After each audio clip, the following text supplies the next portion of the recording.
Seguimos con las distintas perspectivas que se dan en el Renacimiento italiano. Habíamos hablado de ese punto de fuga como el lugar del cuadro al que convergen las líneas, y gracias a la disposición de figuras y esas líneas que convergen, pues los distintos artistas, como en este caso Perugino en la entrega de llaves a San Pedro, pues generan una idea de espacio. Digamos que esta perspectiva no está mal, es efectiva, pero es muy científica, es muy matemática, es muy medida, como muy cuadrada, ¿no?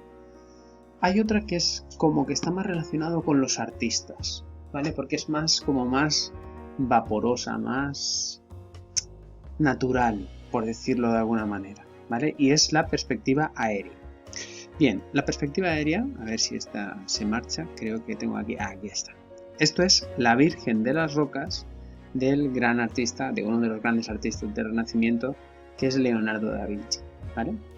En la perspectiva aérea se difuminan las formas para crear una tercera dimensión y pintar el aire.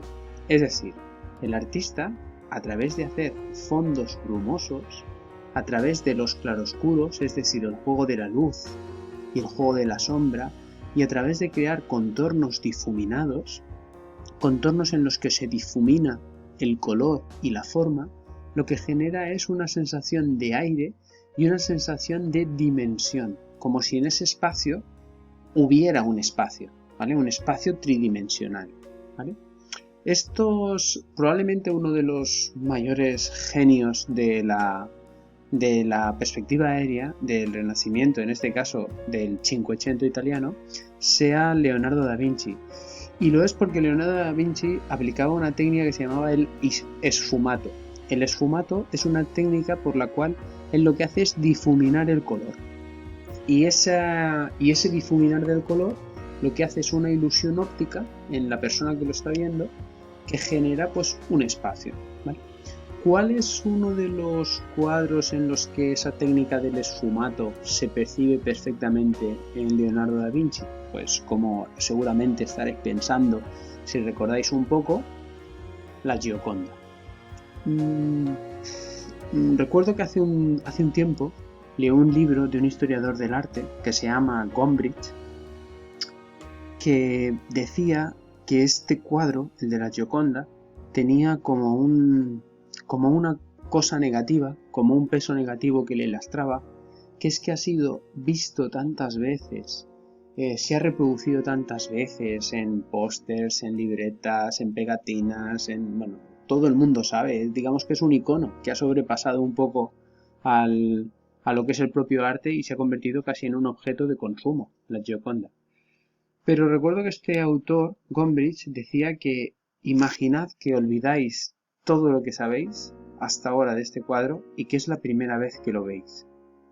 Porque este cuadro, el de la Gioconda, es curioso porque en aquella época del Renacimiento, incluso en épocas un poco anteriores, se hacían retratos, como dije en su día, para inmortalizar la imagen de alguien. No existía la fotografía y la gente pagaba a un artista para que le retratase.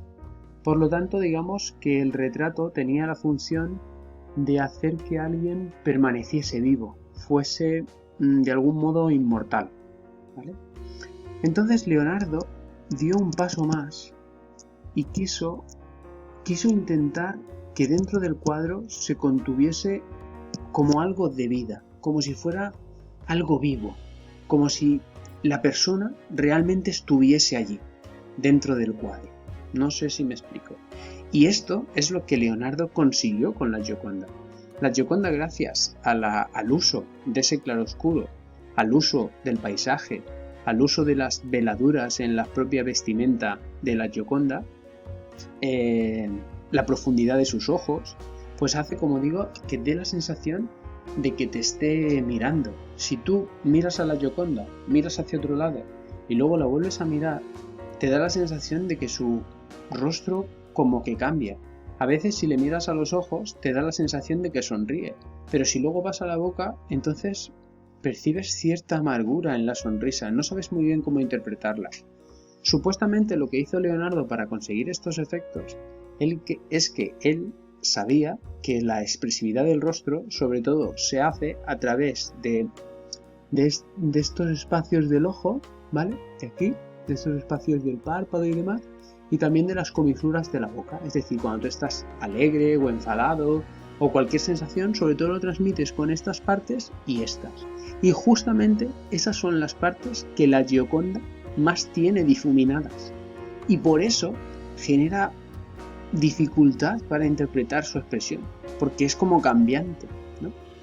Y eso hace que este retrato, a través de la perspectiva aérea, sea uno de los retratos vivos más importantes de toda la historia de la humanidad. Leonardo era probablemente... Es que Leonardo era un gran artista y un gran inventor.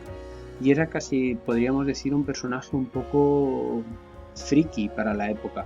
Él le gustaba investigar las cosas por sí mismo, irse por ahí, investigar plantas, a veces también diseccionaba cadáveres para conocer cuál era la anatomía humana de las personas. Y era una persona un tanto solitaria y no siempre bien comprendida. Pero la verdad es que hacía obras absolutamente maravillosas. Y desde el punto de vista de la perspectiva aérea, hasta que luego más tarde vengan otros grandes pintores, como pueda ser por ejemplo Velázquez, digamos que consigue uno de los grandes avances en la historia del arte, que es crear una imagen de un personaje que da la sensación de que está vivo dentro del cuadro. Y eso es increíble, la verdad. Bueno, pues bien, dicho esto, pues vamos a seguir retomando un poco también el tema de lo que es la pintura al óleo. Es decir, no solo debemos hablar de perspectiva aérea, no solo debemos hablar de claroscuro o de fondos brumosos, sino también de la mejora en la técnica del óleo, es decir, mezclar la pintura con aceite. Y de esa manera conseguimos una pintura más brillante, que tarda más en secar y que nos permite hacer detalles con mucha más minuciosidad, ¿vale? Bien, pues vamos a seguir un poquito. Y llegamos a la escultura. La escultura, que es el arte de a través de otro material, ya sea bronce, piedra o mármol, pues crear nuevas figuras, figuras humanas, figuras animales, figuras ecuestres, figuras a caballo, bueno, de distintos tipos de figuras, ¿vale? Y también hay una gradación o una evolución entre el 480 y el 580. Digamos que los escultores en el 480 y el 580, en el 480 sobre todo, intentan crear como una proporción y una armonía. Fijaos en este David, que es una de las figuras más representadas en el Renacimiento y en la historia del arte. Este lo hizo un escultor que se llamaba Donatello, y digamos que pues intenta guardar la proporción, la armonía, la claridad de sus formas, la elegancia. Pero luego, con el paso del tiempo, cuando llegamos al 580, vamos a ver, ya nos encontramos con las esculturas de Miguel Ángel, que vemos que ahondan más en la anatomía humana y también en una cosa importante en la que va ahondando el 580, es en la psicología del personaje. Es decir, cuando miramos al David, vemos una persona que está concentrada. El David es aquel que se enfrenta, es este personaje de la Biblia que se enfrenta a Goliat y le vence. Y digamos que es el momento en el que él está como preparándose para la lucha, para lanzarle esa piedra con su honda. Y entonces digamos que a una juventud, concentración y fuerza, ¿vale? Y al mismo tiempo incluso diría cierta serenidad. Por lo tanto, Miguel Ángel tiene aquí la virtud de representar todas estas sensaciones en una figura, ¿vale? Y bien, en esculturas, como veis, se hacían esculturas exentas, como este David de Miguel Ángel o el David de Donatello, se hacían relieves, se hacían bustos y se hacían también estatuas ecuestres, como esta, por ejemplo, bueno, como esta no, esto no es una escultura ecuestre.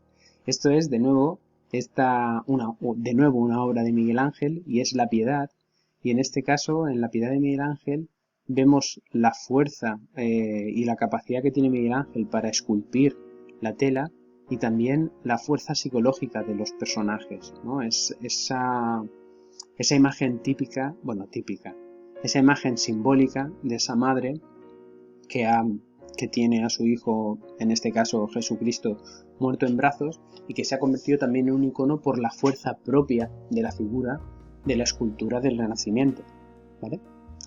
Y lo que iba a decir antes, las esculturas ecuestres, como esta del condottiero, que es como un general, el condottiero Coleoni, que está diseñada por el Verrocchio.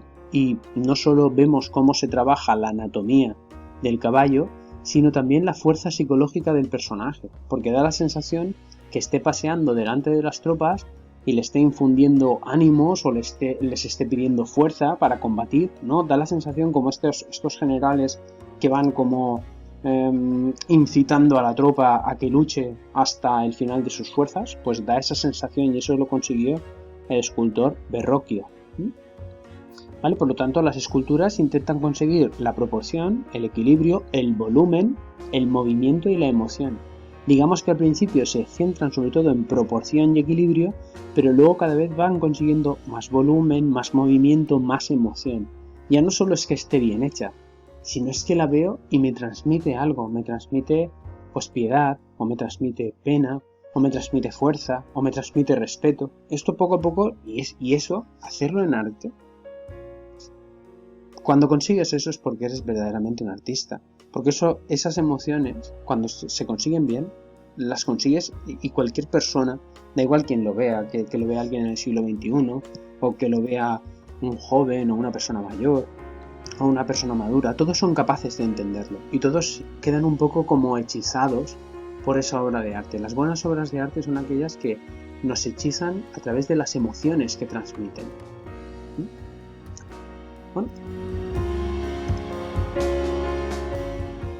Bueno, y parece que hemos llegado hasta el final del Renacimiento italiano, porque esto ya forma parte del Renacimiento en Europa, que lo veremos en el siguiente punto.